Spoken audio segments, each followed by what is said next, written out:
జమ్మూ కాశ్మీర్ పహల్గాం ఉగ్ర ఘటన తర్వాత పాకిస్తాన్ పిచ్చి ప్రేలపనలు మొదలుపెట్టింది. సింధు జలాల ఒప్పందం అమలును భారత్ నిలిపివేయడాన్ని ఖండించింది.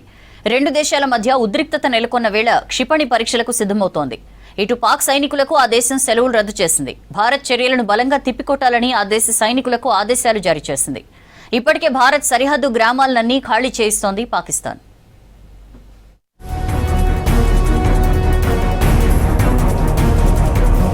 జమ్మూ కాశ్మీర్ పహల్గాం ఉగ్రదాడితో భారత్ పాకిస్తాన్ దేశాల మధ్య ఉద్రిక్త పరిస్థితులు తలెత్తాయి.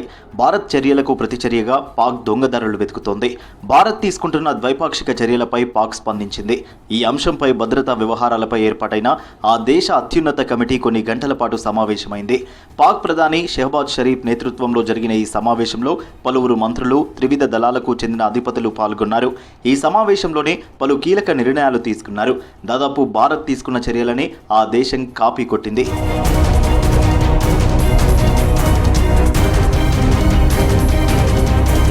సార్క్ వీసా మినహాయింపు పథకం ద్వారా తమ దేశంలో పర్యటిస్తున్న భారత పౌరులకు అనుమతులతో పాటు ఇతర వీసాలను కూడా పాక్ రద్దు చేసింది.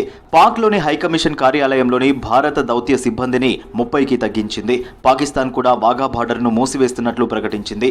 దీంతో పాటు పాక్ గగనతలంలోకి భారత్కు చెందిన విమానాలు గాని, భారతీయ సంస్థలు నడుపుతున్న విమానాలు గాని ప్రయాణించకుండా ఎయిర్ స్పేస్ను మూసివేసింది. భారత్తో వాణిజ్యాన్ని తెగదింపులు చేసుకోవాలని ఈ సమావేశంలోనే పాక్ ప్రభుత్వ పెద్దలు నిర్ణయం తీసుకున్నారు.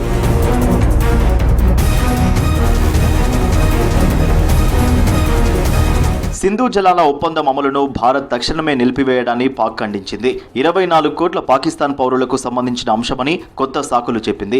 సింధు జల ఒప్పందం ప్రకారం పాక్కు ఉద్దేశించిన నీటిని మళ్లించడానికి లేదా ఆపడానికి జరిగే ప్రయత్నాన్ని నీటి యుద్ధ చర్యగా పరిగణిస్తామని పాక్ చెప్పింది. సింధు నదీ జలాల్లో ప్రతి నీటి చుక్క మాదే. ఈ హక్కును మేం చట్టపరంగా, రాజకీయంగా, అంతర్జాతీయంగా పూర్తి శక్తితో కాపాడుకుంటామని పాకిస్తాన్ మంత్రి అవాయిస్ లెఘారీ సోషల్ మీడియా ద్వారా తెలిపారు.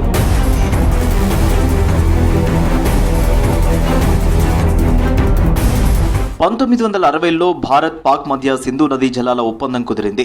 ఉగ్రదాడి దృష్ట్యా దీని అమలును కేంద్రం నిలిపివేసింది. ఇది దాయాదికి కంటి మీద కునుకు లేకుండా చేస్తోంది. ఈ ఒప్పందం నిలిపివేత పాకిస్తాన్ను ఎండబెట్టే అవకాశాలున్నాయి. ఆ దేశంలో నీటి సరఫరా అత్యధికంగా సింధు జలాలపైనే ఆధారపడింది. అక్కడ వ్యవసాయానికి వాడే నీటిలో 80% ఈ ఒప్పందం కింద లభించేదే. పాకిస్తాన్ జీడీపీలో 25% ఈ నదుల నుంచే లభిస్తోంది.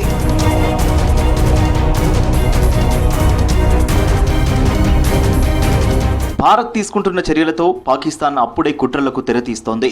ఇప్పటికే రెండు దేశాల మధ్య ఉద్రిక్తతలు కొనసాగుతున్న వేళ పాకిస్తాన్ కీలక నిర్ణయం తీసుకుంది. పాక్ క్షిపణి పరీక్షలకు సిద్ధమైంది. ఈ నెల 24-25న కరాచీ తీరం వెంబడి ఎకనామిక్ ఎక్స్క్లూజివ్ జోన్లో భూతలం నుంచి భూతలం పైకి క్షిపణి ప్రయోగాలు నిర్వహించేందుకు నోటిఫికేషన్ జారీ చేసింది పాక్. ఈ పరిణామాలను భారత నిఘా సంస్థలు నిశితంగా పరిశీలిస్తున్నాయి.